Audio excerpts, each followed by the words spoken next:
Il y a 100 ans, comme un commune, comme un espoir mis en chantier. C'était il y a 150 ans, du 21 au 28 mai 1871, se terminait la Commune de Paris par la Semaine sanglante. Nous sommes en compagnie de Michel Vinocq, historien, auteur du livre avec Jean-Pierre Azéma, Les Communards, et de l'histoire, les collections La Commune, le grand rêve de démocratie directe. C'est dans tous les bons kiosques de France et de Navarre. Michel Vinocq, bonjour. Bonjour. Tout d'abord, la Commune de Paris a commencé 2 mois plus tôt, le 18 mars 1871. Que se passe-t-il à ce moment-là ? À ce moment-là, il y a deux camps qui sont en train de se former. D'un côté, après les élections du 8 février 1871, une assemblée a été élue. Rappelons que le Second Empire s'est effondré avec la défaite de Napoléon III à Sedan le 2 septembre 1870. 2 jours plus tard, la République a été proclamée dans toutes les grandes villes de France et à Paris en particulier. Il y a eu un gouvernement de la Défense nationale à qui a été confiée provisoirement la direction du pays. Et la guerre continuait. À la mi-septembre, les Prussiens étaient autour de Paris, bloquaient Paris. Et c'est ce qu'on appelle le siège de Paris, qui va durer plus de 4 mois. Et on va voir, au cours de ce siège de Paris, une tension de plus en plus vive entre une volonté populaire de résistance, on les appelle les outrances, parce qu'ils veulent la guerre à outrance, et ce gouvernement, dirigé par le général Trochu, composé de républicains modérés, qui a surtout en tête de signer le plus vite possible un armistice. Donc une tension. Et c'est pendant ces jours du siège de Paris que pour la première fois apparaît le mot « commune ». Qu'est-ce que ça voulait dire ? Eh bien, c'était un rappel historique de 1792, au moment de la chute de Louis XVI, la municipalité de Paris s'était transformée en commune qui avait pris un peu la direction des affaires pour lutter notamment contre l'invasion étrangère. Donc la Commune de Paris est composée et désirée par ces gens, ces hommes, ces femmes qui composent la garde nationale et qui veulent lutter. Eh bien, imaginez-vous que pendant le siège de Paris, il y a eu 2 grandes manifestations qui ont eu pour but de résister à la signature de l'armistice. Alors ça, c'est la première couche, si vous voulez, de la révolte. Une frustration patriotique. Et quand l'armistice est signé, Paris et les Parisiens sont révulsés. Une brochure de Florence, un futur communard paraît, qui s'appelle « Paris livré »,« Paris trahi ». Deuxième étape, l'élection, le 8 février 71, et cela donne une assemblée en majorité monarchiste. Donc la République est en danger. C'est la deuxième volonté. Je vous lis une phrase de Paul Martin, qui a écrit ses souvenirs, souvenirs d'un insurgé. 2 sentiments, on ne saurait trop le dire, 2 sentiments, alors inséparables, nous animaient tous à des degrés différents.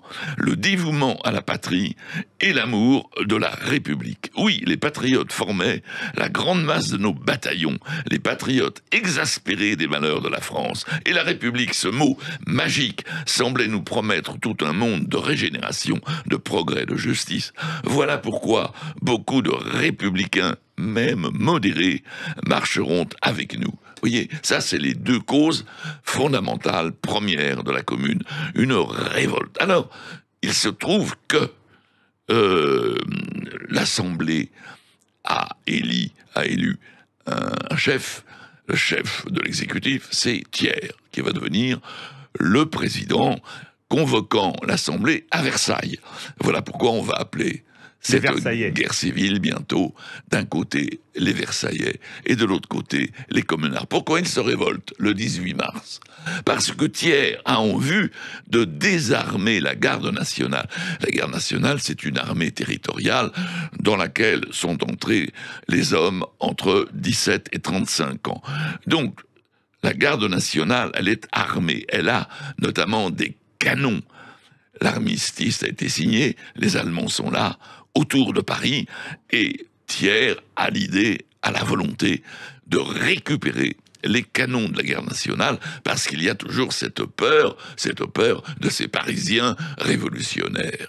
Alors justement, Michel Vinocq, la commune, on parle tout le temps de la commune de Paris, mais dès le 23 mars, 5 jours après, il y a des communes ailleurs en France, à Lyon, Marseille, Toulouse, Saint-Étienne, Le Creusot ou Narbonne. C'est un effet de traînée de poudre, mais des communes qui vont pas durer longtemps, quelques jours. Exactement. Et même certaines ont commencé avant, avec les mêmes intentions, si vous voulez, de défendre la République et menacée, encore une fois, par une assemblée monarchiste qui va tenter, du reste, dans les années qui suivront, de restaurer la monarchie. Et il y a évidemment une extrême gauche qu'on pourrait appeler sociale, socialisant, socialiste si on veut, c'est un peu forcer les mots, mais en tout cas, il y a cette dimension républicaine, patriotique, sociale.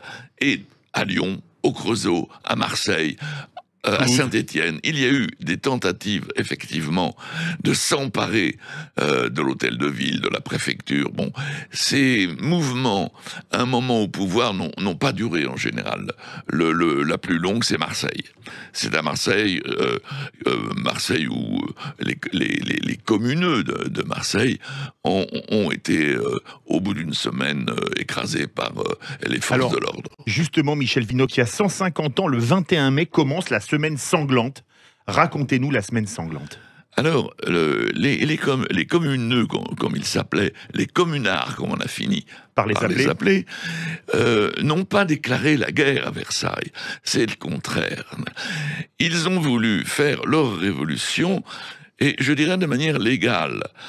Alors, c'est un mouvement illégal, puisqu'il est fait contre une assemblée qui était élue au suffrage universel, ça c'est sûr. Mais ils ont voulu que la commune de Paris soit légalement représentée. Des élections ont eu lieu le 26 mars. Le 28, la commune a été proclamée, et la guerre civile n'a véritablement commencé qu'au début d'avril, lorsque Thiers a pu, à Versailles, recomposer une armée qui était assez faible au moment de l'insurrection du 18 mars. Et grâce à Bismarck, il a pu, c'est-à-dire à l'ennemi, qui est là, présent. Oui, qui a proclamé l'Empire allemand le 18 janvier à Versailles. Exactement. Et il a pu récupérer des dizaines de milliers de prisonniers qui ont pu renforcer l'armée régulière. Et c'était avec une armée recomposée que Thiers a tenté, par conséquent, d'écraser Paris.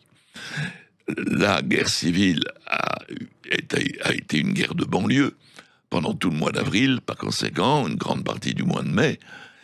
Les troupes versaillaises supérieures, en nombre, en armement, qui bombardaient Paris à coups d'obus, à coups de canon, peu à peu ont réussi, le 21 mai, à pénétrer dans la capitale par l'ouest, Porte Saint-Cloud, et ils ont progressé peu à peu vers l'est, où se tenaient les bataillons de la garde nationale les plus forts, les plus ardents, etc.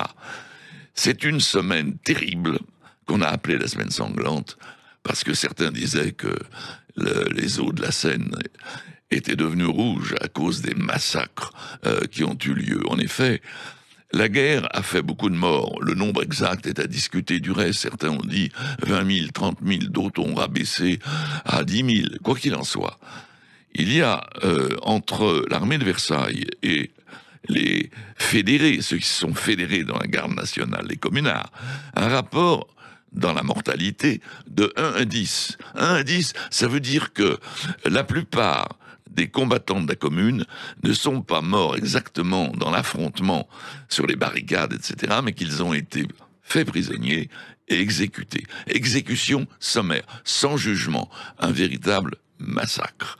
Et ça a été d'une violence incroyable. Et ça s'est terminé le 28 mai. Alors les communards se sont défendus, évidemment. Ils avaient des barricades.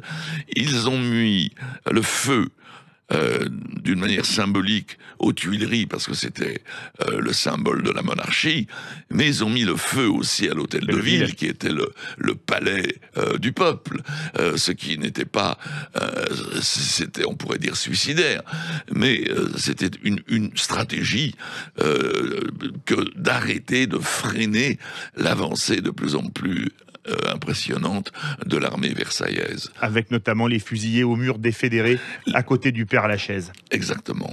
Merci beaucoup Michel Vinocq, historien, auteur du livre Les Communards avec Jean-Pierre Azéma, qui a été réédité, et de ce hors-série L'Histoire, les collections, la commune, le grand rêve de la démocratie directe. Et on conclut avec Ferrat. Il y a 100 ans, comme un commune, comme l'espoir mis au charnier. Il voyait mourir la commune. Ah, laissez-moi chanter. C'était il y a 150 ans. La commune de Paris se terminait par la semaine sanglante. Merci à vous, Michel Vinocq.